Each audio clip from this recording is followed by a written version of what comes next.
আল্লাহ বলেন ইউবাসসারুনাহুম, সেদিন তাদের উভয় দলকে দেখানো হবে, উভয়ের দৃষ্টি গোচর হবে, চিনবে, আরে এ তো আমার বন্ধু, সেও চিনবে এ তো আমার বন্ধু।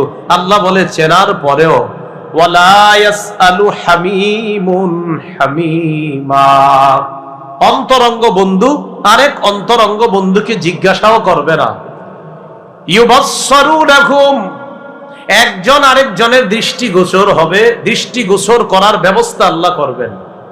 সেদিন অপরাধী কামনা করবে, ইয়াওয়াদ্দুল মুজরিমু লাউ ইয়াফতাদি মিন আযাবি ইয়াউমিইযিম বিবানি, অপরাধী কামনা করবে, হায় লাউ ইয়াফতাদি মিন আযাবি ইয়াউমিইযিম বিবানি, আজকে আযাব থেকে মুক্তি পাওয়ার জন্য সে তার সন্তানকে মুক্তিপণ দিতে চাইবে। সে মনে মনে চিন্তা করবে, আজকে যদি আমার সন্তানকেও মুক্তিপণ হিসাবে আল্লাহ নেয়, আমি সন্তানরে আল্লাহর কাছে মুক্তিপণ দিয়ে দিব, আল্লাহ বিনিময়ে ওরে আযাব দেন, আমারে মাফ করে দেন। সন্তানরে দিয়ে দিব মুক্তিপণ, আল্লাহ ওরে রাখেন, আমারে মুক্তি দেন। লাউ ইয়াফতাদি মিন আযাবি ইয়াউমিইযিম বিবানি, সেদিন সন্তানকে মুক্তিপণ দিয়ে দিতে চাইবে। ও সাহিবাতিহি, বিবিরেও মুক্তিপণ দিয়ে দিতে চাইবে। প্রয়োজনে বিবিরে তুমি পুরাও, আল্লাহ তুমি আমারে মাফ করে দাও। সন্তান মুক্তিপণ নিয়ে নাও, বিবি আমি মুক্তিপণ দিয়ে দিব, মনে মনে ভাববে। ও আখিহি, ভাইকে মুক্তিপণ দিয়ে দিতে চাইবে। ওয়া ফাসিলাতিহিল্লাতি তুউবি, আর ওই সমস্ত আত্মীয় স্বজন যারা তাকে আশ্রয় দিত, যাদের কাছে সে গিয়ে আশ্রয় নিত, তার বংশধরদের যাদের কাছে সে আশ্রয় নিত, সে মনে মনে ভাববে যে তাদেরকেও যদি আল্লাহ মুক্তিপণ নেয় আর আমি যদি দিতে পারি, প্রয়োজনে তারা সব আগুনে পুরুক, আমার জন্য মাফ করে দেয়। সবাই কামনা করবে অপরাধীরা। শেষে আল্লাহ বলেন ওয়ামান ফিল আরদি জামিআন সুম্মা ইউনজি, মনে মনে কামনা করবে, প্রয়োজনে যদি দুনিয়ার সবাইরেও আল্লাহ জাহান্নামে দিয়ে আমারেও যদি মুক্তিপণ দিয়ে দেয়, এটারও যদি সুযোগ থাকে, আমি এই সুযোগ নেওয়ার চেষ্টা করব। দেখছেন, প্রয়োজনে সবাই জাহান্নামে পুরুক, সবাইরে প্রয়োজনে মুক্তিপণ আল্লাহ যদি ব্যবস্থা করে যে দুনিয়ার সব তোমারে দিলাম, তুমি তাদেরকে আমার কাছে মুক্তিপণ দাও, বিনিময়ে তুমি মুক্তি পেয়ে যাইবা, সে কামনা করবে প্রয়োজনে সারা দুনিয়ার যত মানুষ আছে, যা আছে সব আমারে যদি আল্লাহ দেয়, আর যদি বলে আল্লাহ যে তুমি আমারে এগুলা দিয়ে দিলে তোমারে মুক্তি দিব, আমি দুনিয়ার সবাইরে দিয়ে দিব, আল্লাহ যা মন চায় তাদেরকে করেন, আমারে মুক্তি দিয়ে দেন। কি বুঝে আসলো? মাঝে মাঝে আদর করে যে সন্তানরে ফজরের সময় ডাকেন না, কোন সন্তানরে ডাকেন না? আদর করে 22-23 বছরের সন্তানটা রোজার সময় ডাকেন না যে থাক, কষ্ট হবে, সাহারি খাওয়া দরকার নাই। আপনি তো এই সন্তানরে দিয়ে দিতে চাইবেন না যে আল্লাহ দেন, ওরে নিয়ে যান, যা মন চায় করেন, আমারে ছেড়ে দেন। এবার আল্লাহ বলেন কাল্লা, কখনো না, তোমার মুক্তির বিনিময়ে তোমার বন্ধুরেও নিব না, তোমার ভাইকেও নিব না, তোমার স্ত্রীকেও নিব না, সারা দুনিয়ার কাউকে আমি নিব না, মুক্তিপণ নিব না। আমি তোমার কাছে এর চাইতে সহজ জিনিস চেয়েছিলাম, ওটাই তুমি আমাকে দাও নাই। সহিহ বুখারীর বর্ণনা 6338 নম্বর হাদিস, ইউজাউ বিল কাফির ইয়াউমাল কিয়ামাহ, কিয়ামতের ময়দানে কাফেরকে আনা হবে। আনার পর কাফেরকে বলা হবে লাউ কানা লাকা মিলউল আরদি যাহাবা আকুনতা তাফতাদি বি, সারা দুনিয়াটা স্বর্ণ বানায়া এই স্বর্ণ যদি তোমারে দিয়ে দিই, তুমি আমারে মুক্তিপণ দিবা? কাফের বলবে হ্যাঁ, পুরা দুনিয়া পরিমাণ স্বর্ণ যদি আমারে দেন, তাও আমি পুরা দুনিয়া পরিমাণ স্বর্ণ আল্লাহ আপনারে দিয়ে দিব, আমারে মুক্তি দিয়ে দেন। আল্লাহ বলে ওয়াকাদ কুনতা সুইলতা মা হুয়া আইসার, তোমার কাছে আরো সহজ জিনিস চাওয়া হয়েছিল, এটাই তুমি দাও নাই। খালি যদি বলতা আমি আল্লাহ ছাড়া কোনো ইলাহ নাই, এই বিশ্বাস নিয়ে যদি আসতা, একদিন না একদিন তোমারে জান্নাত দিয়েছে, তুমি এটা করো নাই। তো আল্লাহ বলতেছেন ওমান ফিল আরদি জামিআন সুম্মা ইউনজি, আল্লাহ বলে কাল্লা ইন্নাহা লাযা, কখনো না, জাহান্নামের মধ্যে তোমারই যেতে হবে। ইন্নাহা লাযা, আল্লাহ বলেন জাহান্নামের আগুন হলো লেলিহান অগ্নিশিখা। নাজ্জাআতাল লিশ-শাওয়া, নাজ্জাআ উপরে ফেলবে, খসে দিবে চামড়াকে, শাওয়া চামড়া। আরেক তাফসীরে আছে মাথার খুলি পর্যন্ত উঠায়া ফেলবে আগুন। নাজ্জাআতাল লিশ-শাওয়া, আল্লাহ বলেন চামড়া খসে দিবে, চামড়া উপরে ফেলবে।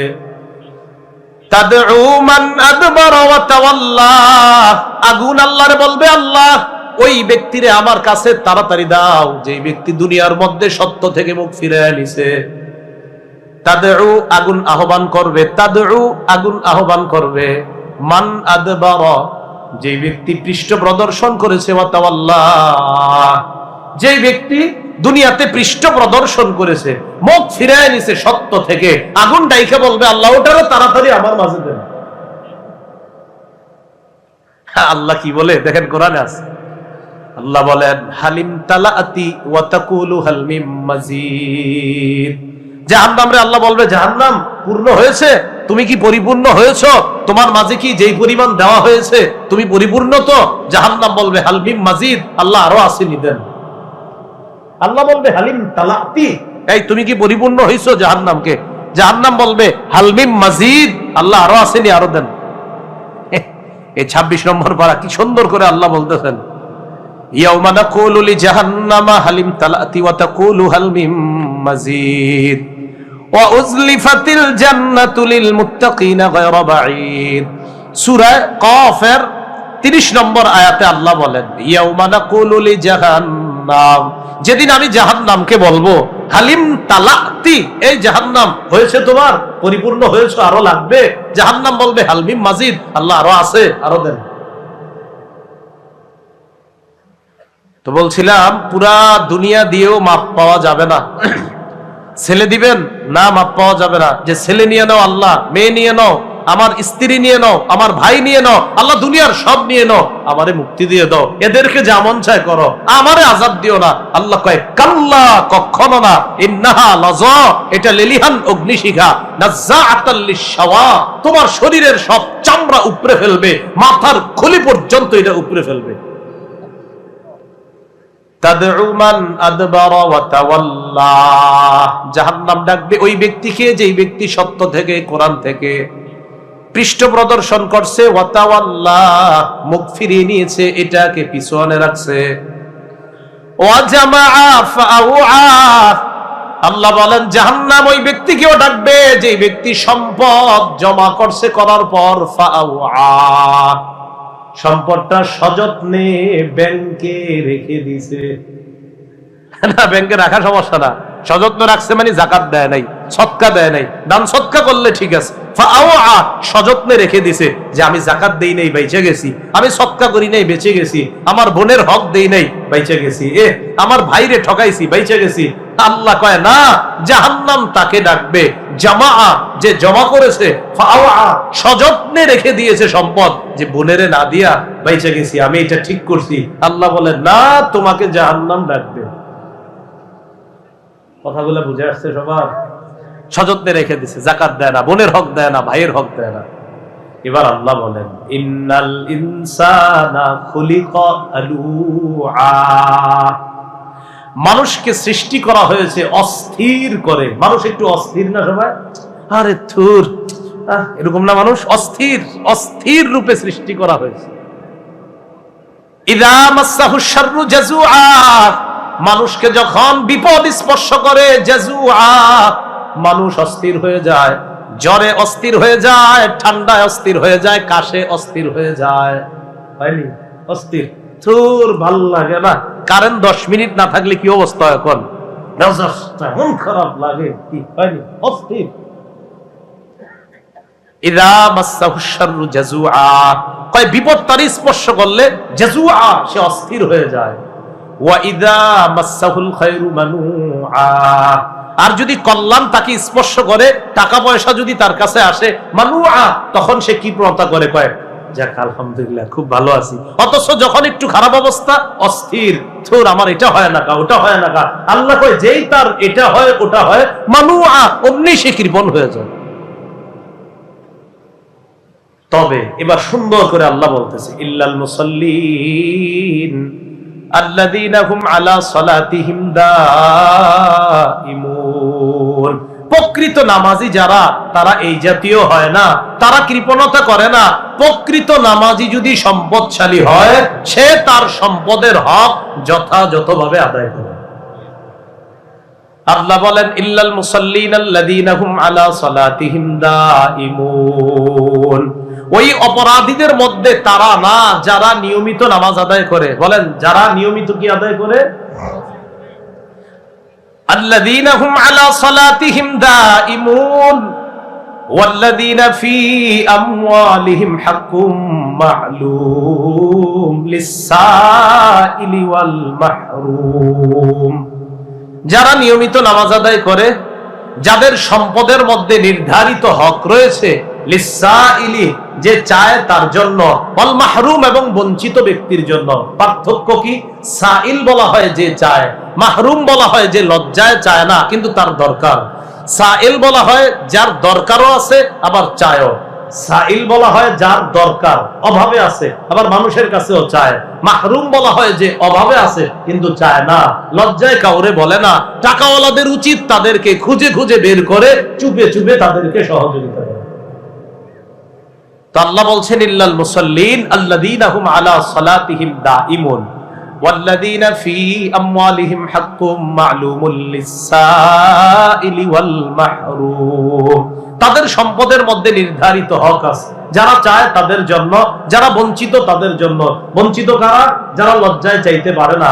আপনার ভাই অনেক অভাবের মধ্যে আছে, সেটা আপনিও বুঝতেছেন, আপনি তাকে বুঝতে না দিয়ে কিছু টাকা পয়সা হাদিয়া বলে দিয়ে দেন। প্রয়োজনে এটা যদি যাকাতেরও টাকা হয়, আর ভাই যদি যাকাত খাওয়ার যোগ্য হয়, ভাইকে বলেন নেন ভাইজান হাদিয়া, আপনি চলেন, সন্তানাদি ভাতিজা ভাতিজিদেরকে নিয়ে চলেন। কিন্তু আপনার মনে মনে নিয়ত যাকাত, বাইরে বলছেন হাদিয়া, আল্লাহ ডাবল সওয়াব দান করবেন।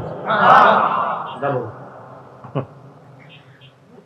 ওয়াল্লাযীনা ইউসাদ্দিকুনা বিয়াউমিদ্দিন, যারা কর্মফলকে বিশ্বাস করে, আখিরাতকে যারা বিশ্বাস করে, কর্মফলকে যারা বিশ্বাস করে। ওয়াল্লাযীনা ইউসাদ্দিকুনা বিয়াউমিদ্দিন ওয়াল্লাযীনা হুম মিন আযাবি রাব্বিহিম মুশফিকুন, যারা তার রবের আযাবের ব্যাপারে ভীত সন্ত্রস্ত। আমাদের রব আযাব দিতে পারেন, এটা বিশ্বাস আমাদের আছে, কিন্তু আমাদের ভয় আছে, আল্লাহ না জানি আপনার আযাব আমার উপরে এসে যায়, এই ভয় আছে আমাদের। ইন্না আযাবা রাব্বিহিম গায়রু মা'মুন, আল্লাহ বলেন তাদের রবের আযাব হলো এমন যে আযাব থেকে নিশ্চিত হওয়া যায় না, নিরাপদ থাকা যায় না। এজন্য এটাকে বলা হয় ঈমান। আল্লাহ আমরা তো আশা রাখি আপনি আমাদেরকে মাফ করবেন, আবার ভয় হয় না জানি আযাব দিয়ে ফেলেন। আশা করি মাফ করবেন, ভয় হয় না জানি আপনার আযাবের মধ্যে ধরা পড়ে যাই। বুঝে আসছে সবার? তো নামাজি যারা, তারা তাদের হক আদায় করে, সম্পদের হক আদায় করে, তারা এটা বিশ্বাস করে যে রব আযাব দিতে পারেন, এই ভয়ও তারা করে। এরপরে আল্লাহ পাক রব্বুল আলামিন বলেন ইন্না আযাবা রাব্বিহিম গায়রু মা'মুন ওয়াল্লাযীনা হুম লিফুরুজিহিম হাফিজুন, যারা তাদের লজ্জাস্থানকে হেফাজত করে, ইল্লা আলা আজওয়াজিহিম আও মা মালাকাত আইমানুহুম ফাইন্নাহুম গায়রু মালুমিন।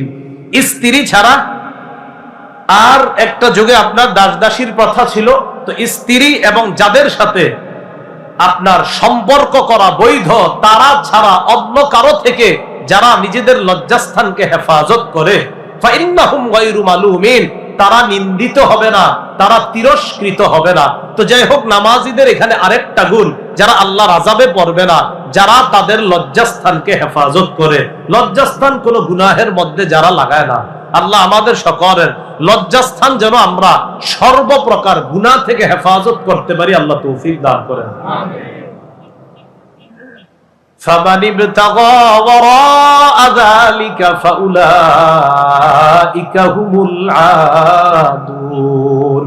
আল্লাহ বলেন স্ত্রী ছাড়া কেউ যদি অন্য কোথাও তার লজ্জাস্থান ব্যবহার করার নিয়ত করে, আশা করে, কামনা করে, বা অন্য কোথাও সে কোন খারাপ কাজ করার চেষ্টা চালায়, আল্লাহ বলেন তারা সীমা লঙ্ঘনকারী। বলেন তারা কি? ক্বালা রাসূলুল্লাহ সাল্লাল্লাহু আলাইহি ওয়াসাল্লাম, আল্লাহ নবী বলেন আল আইনানি তাজনিয়ান, দুই চোখ জিনা করে। বলেন দুই চোখ, ফাজিনাহুমা আন-নাস, দুই চোখের জিনা হলো দেখা। ওয়া জিনাল লিসান আল মানতিক, জিহ্বার জিনা হলো কথা বলা। ওয়া জিনাল ইয়াদ আল বাত, হাতের জিনা হলো স্পর্শ করা। তাহলে চোখের জিনা দেখা, জিহ্বার জিনা কথা বলা, হাতের জিনা স্পর্শ করা। আপনি রাতের বেলা ঘন্টার পর ঘন্টা যার সাথে কথা বলা আপনার বৈধ নয়, হারাম, তার সাথে আপনি যে এতক্ষণ কথা বললেন, এতে আপনার কানের জিনা হচ্ছে, জিহ্বার জিনা হচ্ছে। পাশাপাশি রাসূল বলেন ওয়ান নাফসু তামান্না ওয়া তাশতাহি, অন্তর কল্পনা করে, এটা অন্তরের জিনা। তাহলে স্ত্রী ছাড়া কেউ অন্য কোথাও অবৈধ পন্থায় যদি অন্য কাউকে কামনা করে বা অন্য কোথাও তার লজ্জাস্থান ব্যবহার করে, এটা সীমা লঙ্ঘন। বলেন সবাই, কি সীমা লঙ্ঘন? এই জন্য অভিভাবক যারা আছেন আপনারা একটু খবরদারি করবেন। সন্তানরে এমন জিনিস কিনা দিছেন, ওইটা রাত 10টা 11টার পরে দেখবেন দরজা লাগায়া দেয়, আর খোলে না। আপনি ভাবছেন তাহাজ্জুদ পরে ভিতরে, আপনি জানেন না। খুব সতর্কতা অবলম্বন করা। হয়তো তাহাজ্জুদ পরে ভাবেন না হয় অঙ্ক মিলাইতেছে, যে ছেলেটা অঙ্ক পড়তেছে খুব, তো রেজাল্টের এই অবস্থা হয় কা। আল্লাহ আমাদেরকে বুঝার তৌফিক দান করেন। তা আল্লাহ বলেন ওয়াল্লাযীনা হুম লিআমানাতিহিম ওয়া আহদিহিম রাউন, যারা তাদের আমানত এবং অঙ্গীকার রক্ষা করে, আমানত রক্ষা করে, অঙ্গীকার রক্ষা করে। ওয়াল্লাযীনা হুম বিশাহাদাতিহিম কায়িমুন, যারা ন্যায়ের পক্ষে সাক্ষ্য নিয়ে উপস্থিত হয়ে যায়, ইনসাফের পক্ষে যারা সাক্ষী দেয়। বলেন এটা কিসের পক্ষে? ইনসাফ। যারা ইনসাফের পক্ষে সাক্ষী দেয়। ওয়াল্লাযীনা হুম বিশাহাদাতিহিম কায়িমুন, যারা ইনসাফের পক্ষে সাক্ষী দেয়। ওয়াল্লাযীনা হুম আলা সালাতিহিম ইউহাফিজুন। এই কথাটার আলোচনা করার জন্য এই সবগুলো কইতেছি। শেষে যেটা কইলাম ওয়াল্লাযীনা হুম আলা সালাতিহিম ইউহাফিজুন, যারা তাদের নামাজগুলা আদায়ে যত্নবান হয়। নামাজ আদায়ে কি হয়?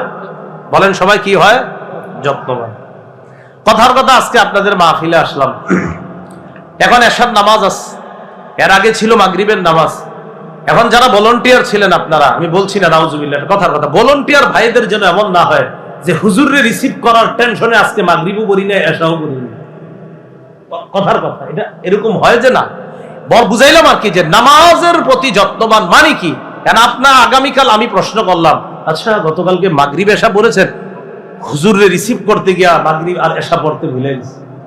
হ্যাঁ, তা আপনি তো নামাজের প্রতি যত্নবান হলেন না। হুজুর পরে নামাজ আগে, হ্যাঁ, পুরা দুনিয়া পিছনে নামাজ আগে, আপনি কি করলেন? পাপ ছেড়ে দেওয়ার 15টি উপায় আপনাদের সামনে আলোচনা করব। কয়টি? যদিও 70টার বেশি আছে উপায়। আজকে বর্ণনা শুনেন। 1 নাম্বার উপায় তওবা করা। বলেন খালেস তওবা, খাঁটি তওবা। এই তওবাকে বলা হয়, বলেন এই তওবাকে বলা হয় তাওবাতুন নাসুহা। তাহলে এই তওবাটাকে কি বলা হয়? তওবায়ে নাসুহা। তো 1 নাম্বার খাঁটি তওবা করা, খালেস তওবা করা। সূরা তাহরিমের 8 নম্বর আয়াতে আল্লাহ বলেন ইয়া আইয়ুহাল্লাযীনা আমানু তুবু ইলাল্লাহি তাওবাতান নাসুহা। হে ঈমানদারগণ, তোমরা আল্লাহর কাছে তওবা করো, খাঁটি তওবা। আসা রাব্বুকুম আইয়ুকাফিরা আনকুম সাইয়্যাতিকুম, আশা করা যায় তোমাদের রব তোমাদের সমস্ত পাপগুলো ক্ষমা করে দিবেন। ওয়ায়ুদখিলাকুম জান্নাত, তোমাদেরকে জান্নাতে প্রবেশ করাবেন। ইবনে মাজার বর্ণনা 4250 নম্বর হাদিস। ক্বালা রাসূলুল্লাহ সাল্লাল্লাহু আলাইহি ওয়াসাল্লাম আত-তাইবু মিনাজ যামবি কামান লা যামবালা। গুনাহ থেকে যে ব্যক্তি তওবা করে সে কেমন যেন এমন হয়ে যায় তার কোনো গুনাহই নাই। যে ব্যক্তি গুনাহ থেকে তওবা করে সে এমন হয়ে যায় যেন তার গুনাহ নাই। ইবনে মাজার 4251 নম্বর হাদিস। ক্বালা রাসূলুল্লাহ সাল্লাল্লাহু আলাইহি ওয়াসাল্লাম কুল্লু বানি আদম খাত্তাউন ওয়া খায়রুল খাত্তাইনা আত-তাওয়াবুন। রাসূলুল্লাহ সাল্লাল্লাহু আলাইহি সাল্লাম বলেন, সমস্ত আদম সন্তান পাপী। এই পাপীদের মধ্যে তারাই দামি, তারাই শ্রেষ্ঠ যারা তওবাকারী। আদম সন্তান পাপ করবে, এই পাপ করে যারা, তাদের মাঝে তারা দামি, তারা শ্রেষ্ঠ যারা পাপ করার পর তওবা করে। বাদশা হারুনুর রশিদ কাবা ঘরের পাশে দাঁড়ায় বলতেন, আল্লাহুম্মা আনা আনা ওয়া আনতা আনতা। নফাতুল আরবে আছে ঘটনাটা দেখবেন, হ্যাঁ, আল্লাহুম্মা আনা আনা ওয়া আনতা আনতা। বাদশা হারুনুর রশিদ বলতেন, আল্লাহ আমি আমি, তুমি তুমি। কাঁদতেন, প্রচুর কাঁদতেন, আর বলতেন, আল্লাহ আমি আমি, তুমি তুমি। তাই মানে কি? মানে হলো আনাল আওয়াদু বিয-যামবি ওয়া আনতাল আওয়াদু বিল মাগফিরা। আল্লাহ আমি তো বারবার গুনাহ করি, আর তুমি কত মহান, বারবার মাফ করে দাও। তাহলে গুনাহ থেকে তওবা করব, পাপ থেকে তওবা করব। আদম সন্তানের মধ্যে তারা দামি যারা পাপ থেকে তওবা করে। আল্লাহ আমাদের সকলকে বেশি থেকে বেশি তওবা করার তৌফিক দান করুন।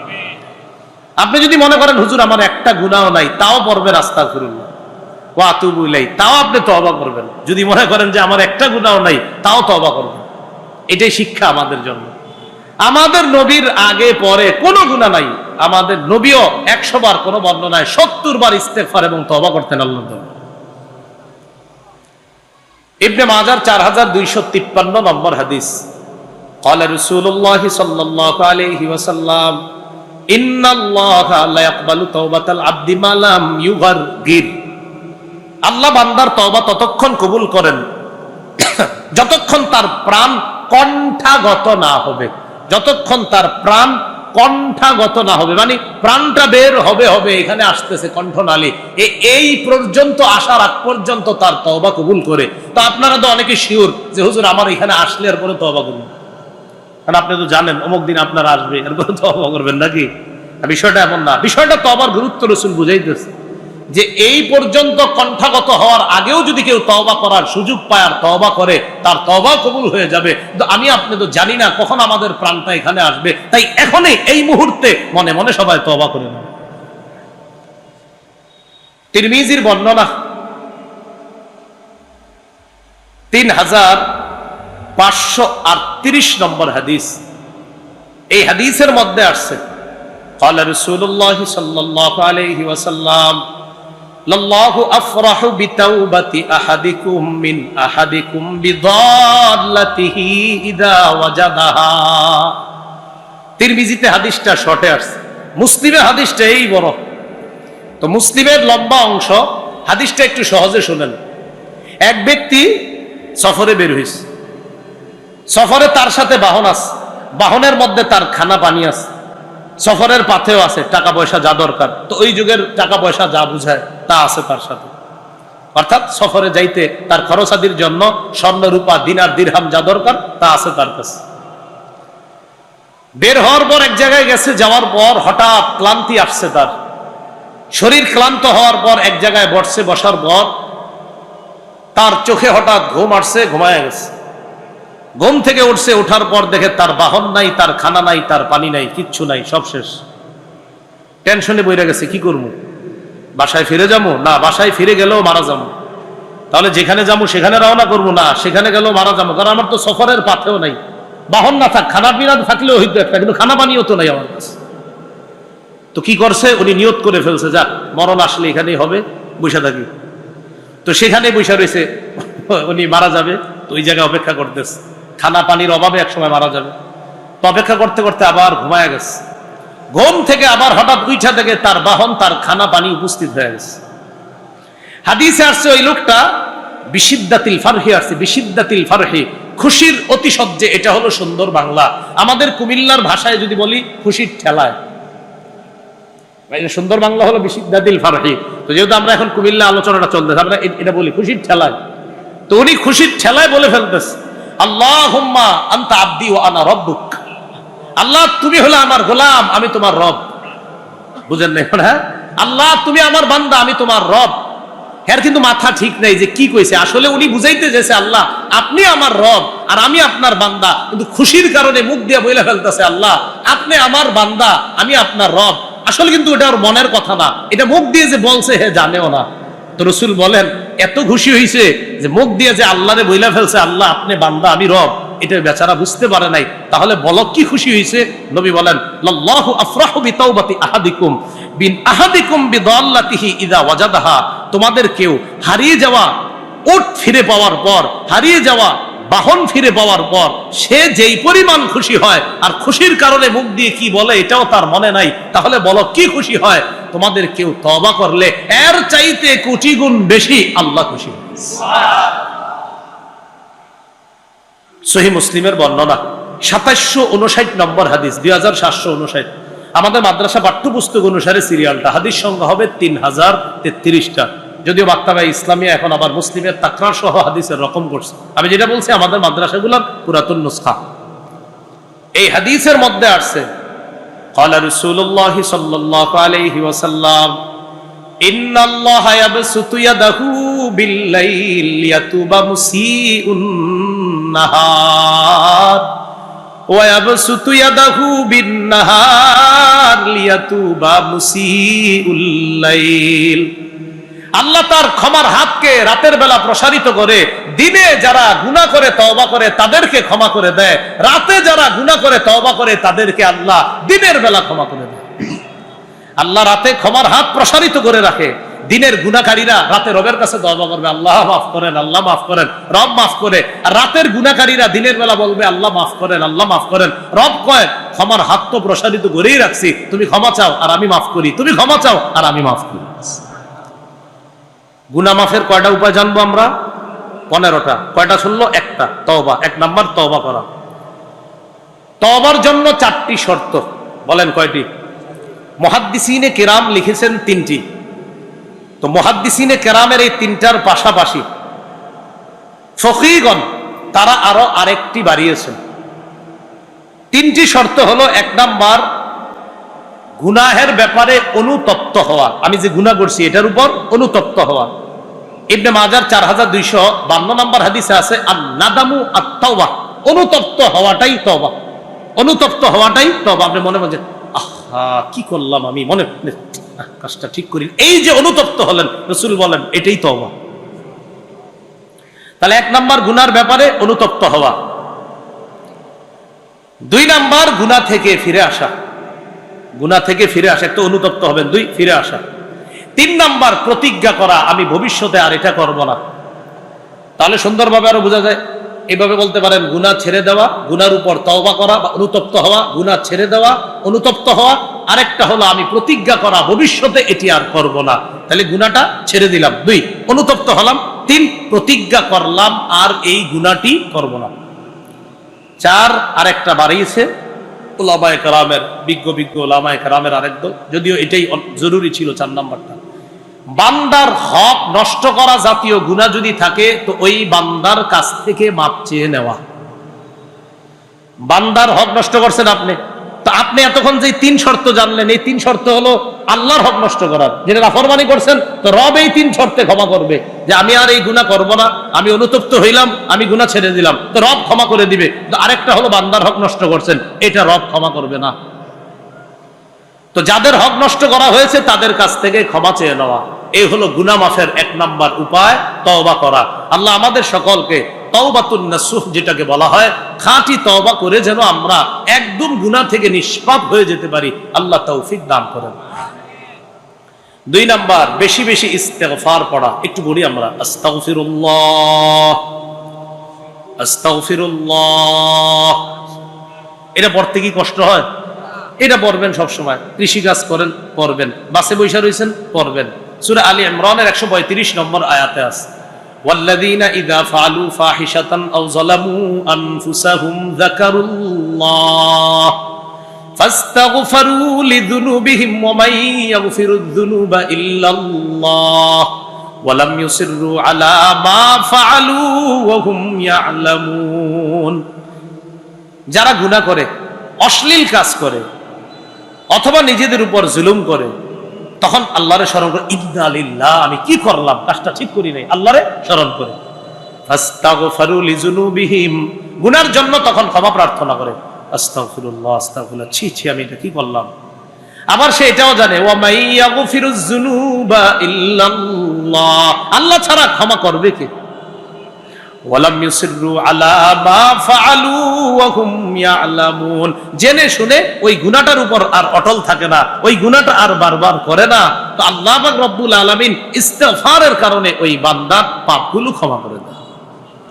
সূরা নূহের মধ্যে তো আছে ইস্তিগফারের উপকারিতা। আল্লাহ বলেন, ইস্তাগফিরু রাব্বাকুম ইন্নাহু কানা গফফারা ইউরসিলিস সামাআ আলাইকুম মিদরারা ওয়া ইউমদিদকুম বিআমওয়াল ওয়া বানিনা ওয়া জান্নাত ওয়া ইয়াজআল লাকুম আনহারা। তোমরা ইস্তিগফার পাঠ করো, রবের কাছে ক্ষমা চাও। এক নাম্বার উপকার, ইন্নাহু কানা গফফারা, আল্লাহ অধিক ক্ষমাশীল, আল্লাহ মাফ করে দিবেন। বিশ্বাস করেন ইস্তিগফার যত পড়বেন গুনাহ তত ঝরবে। আর আজকে তালেবে ইলমের অনেক বেশি, মাদ্রাসা ছাত্র সংখ্যাও বেশি, কারণ মাদ্রাসা বন্ধ। ইস্তিগফার যত পড়বেন গুনাহ তত ঝরবে, গুনাহ যত ঝরবে মেধা তত বাড়বে। এজন্য বেশি ইস্তিগফার পড়া আর গুনাহ ঝরানো, আর গুনাহ ঝরলে মেধা বাড়বে। আর খালি ইলেকট্রনিক মিডিয়া থেকে একটু দূরে থাকবেন, তো দেখবেন মেধা কত ভালো থাকে। ছাত্র ভাইদের জন্য এটা। তো এক নাম্বার, গুনাহ ক্ষমা করে দিবেন আল্লাহ। দুই নাম্বার, ইউরসিলিস সামাআ আলাইকুম মিদরারা, ইস্তিগফার পড়লে এই যে আমাকে বৃষ্টি দরকার হয় না, কেমনে আপনারা মাহফিল করছেন, এর লেগে আল্লাহ দিচ্ছে না। আপনারা তো এলাকাবাসী চাইতেছেন অন্তত আল্লাহ আজকে না হোক, অন্যরা চায় হোক। এই এলাকার যারা এরা মাহফিল করছে না, আজকে না হোক। তো যাই হোক, আসলে বিষয়টা এমন না। আল্লাহ যখন বৃষ্টি দিবে আমরা খুশি, এটা আমাদের মাহফিল, এটা হোক না হোক এটা না, আল্লাহ যেটা খায়ের মনে করবে, মঙ্গল মনে করবে, সেটাতে আমরা খুশি। হ্যাঁ, ঠিক না? তো যাই হোক, যদিও মাহফিল আয়োজকরা সবসময় চায় হুজুর বৃষ্টিটা আজকে যেন না হয়, দোয়া চাই। তো ইস্তিগফার পড়লে দুই নাম্বার উপকার, ইউরসিলিস সামাআ আলাইকুম মিদরারা, আসমান থেকে মুষলধারে বৃষ্টি, এটা তার উদ্দেশ্য এখানে রহমত, বৃষ্টির মতো রহমত আল্লাহ নাজিল করবেন। যদি মুফাসসিরিনে কেরাম অনেক ব্যাখ্যা লিখছে এটা। তিন নাম্বার, ওয়ায়ুমদিদকুম বিআমওয়াল, সম্পদের অভাব তো ইস্তিগফার পাঠ করেন। হুজুর টাকা পয়সার অভাব, ইস্তিগফার পাঠ করেন। আল্লাহ বলেন তোমাদেরকে আল্লাহ সম্পদ দ্বারা সাহায্য করবেন। চার নাম্বার, বানিনা, সন্তান আপনার হচ্ছে না, আপনি খালি অমুক জমুক জায়গায় দৌড়ান আর সন্তান যান। তান্ত্রিক মান্ত্রিক আরো কত কিছু লেখা থাকে, অ্যাডভারেজ থাকে, সেখানে যান আপনারা। এই তন্ত্র মন্ত্রের কাছে না যায় ইস্তিগফার পাঠ করেন, আশা রাখেন আল্লাহ সন্তান দান করবেন। আরে বানিনা বলছে তো আল্লাহ, তো কেন ইয়াকিন করবো না আমরা? আল্লাহ তো বলছে বানিনা, সন্তান দ্বারা সাহায্য করবেন। ওয়াজআল লাকুম জান্নাত, যাদের ক্ষেত খামার আছে, কৃষি কাজ করেন, তো এরা কিন্তু ক্ষেতের পাগল, জমির পাগল। আপনাদের জমি জমা দরকার হালাল ভাবে, ইস্তিগফার বেশি পাঠ করেন, আল্লাহ পাক রব্বুল আলামিন জান্নাত, জান্নাত বাগান উদ্যানের মালিক বানায়া দিবেন। এখানে প্রথম তাফসীর হলো দুনিয়াতে, দুনিয়াতে উদ্যান। ওই যেই জাতিকে আল্লাহ বলছে তাদেরকে আল্লাহ ওয়াদা করছে, তোমাদের তো বাগান দরকার, উদ্যান দরকার, আমি আল্লাহ তোমাদেরকে উদ্যান বাগান দেওয়ার, বাগান দিয়ে সাহায্য করার ওয়াদা করলাম। তাহলে গুনাহ মাফের দুই নাম্বার উপায় ইস্তিগফার পড়া। তিন নাম্বার উপায় আমার সাথে একটু বলেন, বলেন, ক্ষমা পাওয়ার আশায় ক্ষমা চাওয়া। সুন্দরভাবে আবার মনে রাখবেন, বলেন, ক্ষমা পাওয়ার আশায় ক্ষমা চাওয়া।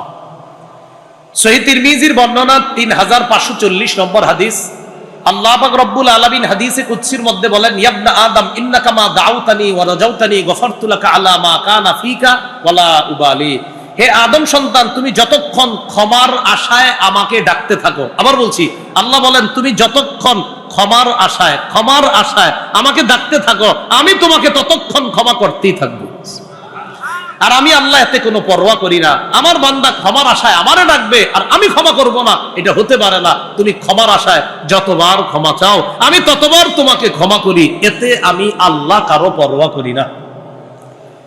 এরপরে আল্লাহ বলেন, ইবনা আদম লাউ বালাগাত যুনুবুকা আনানাস সামা সুম্মা ইস্তাগফারতানি গফারতু লাকা আলা মা কানা ফিকা ওয়ালা উবালি। আকাশের চূড়ায় গিয়ে যদি তোমার গুনাহ পৌঁছে যায় আর তুমি যদি আমার কাছে ক্ষমা চাও ক্ষমার আশায়, আমি এই পরিমাণ গুনাহ তোমাকে মাফ করে দিতে আমি আল্লাহ কারো পরোয়া করি না। তাহলে এক নাম্বার তওবা করা, দুই নাম্বার ইস্তেগফার করা, তিন নাম্বার ক্ষমা পাওয়ার আশায় ক্ষমা চাওয়া, চার নাম্বার গুনাহ মাফের উপায় রাসূলুল্লাহ সাল্লাল্লাহু আলাইহি সাল্লামের অনুসরণ করা। তো এই যুগে অনুসরণ হলো রাসূলের সুন্নাহের অনুসরণ করা। সূরা আলী ইমরানের 31 নম্বর আয়াতে আল্লাহ বলেন, কুল ইন কুনতুম তুহিব্বুনাল্লাহা ফাত্তাবিউনি ইউহিব্বুকুমুল্লাহ ওয়া ইয়াগফির লাকুম যুনুবাকুম। নবী আপনি বলেন, তোমরা যদি আল্লাহকে ভালোবাসো, ফাত্তাবিউনি, তোমরা যদি আল্লাহকে ভালোবাসো, ফাত্তাবিউনি, তাহলে আমি নবীর অনুসরণ করো। লাভ কি? ইউহিব্বুকুমুল্লাহ, আল্লাহ তোমাদেরকে ভালোবাসবেন। ওয়া ইয়াগফির লাকুম যুনুবাকুম, তোমাদের গুনাহগুলো আল্লাহ মাফ করে দিবেন। তাহলে রাসূলের সুন্নাহের অনুসরণ যদি প্রকৃতভাবে করতে পারি, আল্লাহ গুনাহ মাফ করবেন। সুন্নাহের প্রকৃত অনুসরণ করার জন্য আলেমদের সংস্রবে যাওয়ার কোনো বিকল্প নাই। আলেমদের কাছে যাইতে হবে, তাদের কাছে গিয়ে শিখতে হবে। গুনাহ মাফের 5 নাম্বার উপায় আজান দেওয়া। কি দেওয়া? এখন কি হইতেছে? আর গুনাহ মাফের 5 নাম্বার উপায়ও কি? কি এক মিলে গেল বিষয়টা। গুনাহ মাফের 5 নাম্বার উপায় আজান দেওয়া। আবু দাউদ শরীফের 512 নম্বর হাদিসে আসছে, আল মুআজ্জিনু ইউগফারু লাহু মাদা সাউতিহি, মুয়াজ্জিনের আজানের আওয়াজ যত দূর পর্যন্ত যাবে এই পরিমাণ পর্যন্ত তার গুনাহ মাফ করে দেওয়া হবে। তার মানে গুনাহ মাফের একটা মিটার বোঝানো হয়েছে, ও প্রচুর গুনাহ তার মাফ করে দেবে। এজন্য সবাই আজান দেওয়ার চান্স নেবেন, বাকি বিশুদ্ধভাবে, অশুদ্ধভাবে না। বিশুদ্ধভাবে আজান শিখে আজান দিবেন এই নিয়তে যেন গুনাহ মাফ হয়। এজন্য মুয়াজ্জিন শব্দের যে ফজিলত, আমার একটা বয়ান আছে আপনারা দেখছেন, এটা আজান সম্পর্কে, যে হয়রান করার মতো ফজিলত মুয়াজ্জিন শব্দের। কিন্তু আমাদের দেশে মুয়াজ্জিনের চাকরি যে করে উনিও কয় না আমি মুয়াজ্জিন। আবার যে মেয়ে বিয়ে দেয় উনিও কয় না আমার মেয়েটাকে মুয়াজ্জিনের কাছে বিয়ে দিন। আবার কারো সন্তান যদি মুয়াজ্জিনের চাকরি করে উনিও বলেন আমার ছেলে মুয়াজ্জিন। কেন বলেন না? হ্যাঁ, এগুলা অন্যায়, এগুলা ঠিক না। মুয়াজ্জিনের কথা কেন বলবেন না? ওমান আহসানু কাওলাম মিম্মান দাআ ইলাল্লাহি ওয়া আমিলা সলিহান। 2 নাম্বার ব্যাখ্যা। 1 নাম্বার এই আয়াতের উদ্দেশ্য মুহাম্মদ সাল্লাল্লাহু আলাইহি সাল্লাম, 2 নাম্বার উদ্দেশ্য মুয়াজ্জিন সাহেব। এই আয়াতে 2 নাম্বার উদ্দেশ্য মুয়াজ্জিন সাহেব বলে আমাদের আয়েশা সিদ্দিকা বলছে। এই আয়াতের দ্বিতীয় উদ্দেশ্য আল মুআজ্জিনুনা সুলাহা, মুয়াজ্জিন সাহেব। তাহলে মুয়াজ্জিন, আমি এটা বলতে লজ্জা করব, মুয়াজ্জিন এটা ঝামেলা আছে। আর দেশের মানুষ, এলাকার মানুষ আমার মুয়াজ্জিনি করো, নাউজুবিল্লাহ, সাবধান। এটা দ্বীনের সাথে তামাশা করা। মানে মুয়াজ্জিনি করো মানে উনি তো দামি কাজ করতেছে, আমার চেয়ে দামি কাজ করে, আল্লাহর কসম আমার চেয়ে দামি কাজ করতেছে। কিভাবে এটাকে ছোট করে দেখবেন? আমি এখন আমান আহসানু কওলান এই আয়াতের মেজদাক আমি কথা বলি, আমার চেয়ে দামি তিনি, মুয়াজ্জিন যিনি। সাবধান, এইভাবে লাভ না। তো 5 নাম্বার আজান দিলে গুনাহ মাফ, এটা 5 নাম্বার। 6 নাম্বার, যদি পারেন আজকেই এশার নামাজের পর অতিরিক্ত 2 রাকাত নামাজ পড়বেন। কথার কথা আজকে বলছি, আপনি আজকে জরুরি না, কালকে পড়েন, যখন পারেন 2 রাকাত নামাজ পড়া। 2 রাকাত নামাজ সুন্দরভাবে ওযু করে 2 রাকাত সালাত আদায় করবেন। আবু দাউদের 1521 নম্বর হাদিসে আসছে, নবীজি বলেন, মা মিন আবদিন ইউজনিবু যামবান ফায়ুহসিনুত তুহুরা ফায়াকুমু ফায়ুসাল্লি রাকাতাইন ইল্লা গাফারাল্লাহু যামবাহ। কোন ব্যক্তি গুনাহ করছে, গুনাহ করার পর সুন্দরভাবে ওযু করছে, ওযু কইরা 2 রাকাত নামাজ পড়ছে, নামাজ পড়তে দেরি, তার গুনাহ মাফ হইতে দেরি হয় না, আল্লাহ গুনাহগুলো মাফ করে দেয়। 7 নাম্বার 5 ওয়াক্ত ফরজ নামাজ আদায় করা। সহিহ বুখারীর বর্ণনা 526 নম্বর হাদিস, এক ব্যক্তি নবীর কাছে এসে কয়, হুজুর আমি অপরাধ করছি, আমি শেষ। ওই মুহূর্তে আল্লাহ সূরা হুদের 114 নম্বর আয়াত নাযিল করে দিস, ওয়াকিমিস সালাতা তারাফাইন নাহারি ওয়া যুলাফাম মিনাল লাইল। দিনের 2 অংশে সালাত আদায় করো, রাতের কিছু অংশে, মানে ফজর থেকে একদম এশা পর্যন্ত এই নামাজ আদায় করো। ইন্নাল হাসানাত, ইন্নাল হাসানাত, এই জায়গা ইন্নাল হাসানাত, এই 5 ওয়াক্ত নামাজ ইউযহিবনাস সাইয়্যাত, পাপগুলোকে ক্ষমা করে দেয়। তুমি যেই পাপ করে আসছো, ওই যে এক ব্যক্তি আসছে, তুমি 5 ওয়াক্ত নামাজ ঠিকমতো পড়ো, আল্লাহ এই পাপ মাফ করে দিবেন। ওই সাহাবী নবীজিরে বললেন, হুজুর আলিয়া হাজা, এটা কি শুধু আমার জন্য এই বৈশিষ্ট্য? নবী বললেন, না, লি জামিই উম্মতি কুল্লিহিম, আমার সব উম্মতের জন্য এই বৈশিষ্ট্য। 8 নাম্বার জামাতের সাথে নামাজ পড়া। বলি কিসের সাথে? জামাতের সাথে নামাজ পড়া। এটা বুখারীতে আসছে, আবু দাউদে আসছে, মুসলিম শরীফে আসছে 2764 নম্বর হাদিস। এক ব্যক্তি নবীজির কাছে আসছে, আয়েশা বলে, আসাবতু হাদ্দান ফাআকিমহু আলাইয়া, হুজুর আমি এমন অপরাধ করছি যে অপরাধে আমাকে হদ প্রয়োজন, হদ আমার উপর ইসলামী শাস্তি বিধান এটা প্রয়োগ করা দরকার। এই মুহূর্তে নামাজের সময় হয়ে গেছে, নবীজি নামাজে দাঁড়াইছে, নামাজে দাঁড়ানোর পর নামাজ শেষ। ওই ব্যক্তি আবার কয়, হুজুর আমার বিষয়টা। কি জানি তুমি? হুজুর আমি ওই যে পাপ করছি, আপনার কাছে আসছি। হাদরতাস সালাতা মা'ানা, আমাদের সাথে নামাজ পড়ছো? কয় জি। ও আমাদের সাথে নামাজ পড়ছো জামাতে? কয় জি। কয় গুফিরা লাকা, তোমাকে মাফ করে দেওয়া হয়েছে। জামাতের সাথে নামাজ আদায়, এগুলাও কিছু গুনাহ মাফের কারণ। 9 নাম্বার, পাপ হয়ে গেলে, বলেন পাপ করলে কই নেই, আমি বলছি পাপ হইলে, পাপ তো করবো না ইনশাল্লাহ, পাপ হয়ে গেলে সাথে সাথে একটা ভালো কাজ করা। তিরমিজির বর্ণনা 1987 নম্বর হাদিস, নবী তার সাহাবী আবু যর গিফারীকে বলেন, ইত্তাকিল্লাহা হাইসুমা কুনতা ওয়া আতবি'is সাইয়্যাতাল হাসানাতা তামহুহা। আবু যর, যেখানে থাকো আল্লাহকে ভয় করো, খারাপ হয়ে গেলে সাথে সাথে একটা ভালো কাজ করবা, তোমার ভালো কাজটা ওই খারাপ কাজকে মিটাইয়া দিবে। কয় নাম্বার গেল? 8 না 9 গেল। 10 নাম্বার, জিকিরের মজলিসে বলা। একবার সুবহানাল্লাহ পড়েন। আপনারা এখন বসা জিকিরের মজলিসে, সুবহানাল্লাহ। জিকিরের মজলিসে বসলেও গুনাহ মাফ। সহিহ বুখারী 6408 নম্বর হাদিস, লম্বা হাদিস। আমাদের এই পুরা মজলিসকে ফেরেশতারা বেষ্টন করে প্রথম আসমান পর্যন্ত চলে গেছে। আল্লাহ তাদেরকে লম্বা প্রশ্ন করে, সর্বশেষ আল্লাহ বলে, ইশহাদু আন্নী কদ গফারতু লাহুম, সাক্ষী থাকো আমি তাদেরকে মাফ করে দিলাম। 11 নাম্বার, বেশি বেশি জিকির করা। কি করা? জিকির করলেও গুনাহ মাফ। যেমন সহিহ বুখারী একটা বর্ণনা আসছে 6405 নম্বর হাদিস, মান ক্বালা ফিল ইয়াউমি মিআতা মাররা সুবহানাল্লাহি ওয়া বিহামদি, কেউ যদি দিনের বেলা 100 বার পড়ে সুবহানাল্লাহি ওয়া বিহামদি, সুবহানাল্লাহি ওয়া বিহামদি, সুবহানাল্লাহি ওয়া বিহামদি, বাস একটু 100 বার পড়ে, হুত্তাত খাতায়াহু ওয়া ইন কানাত মিসলা জাবাদিল বাহরি, সমুদ্রের ফেনা পরিমাণ গুনাহ আল্লাহ মাফ করে দিবেন। কত গেল? 11। 12 নাম্বার, বলেন হিম্মত করা। এটা বেশি জরুরি। বলেন হিম্মত করা।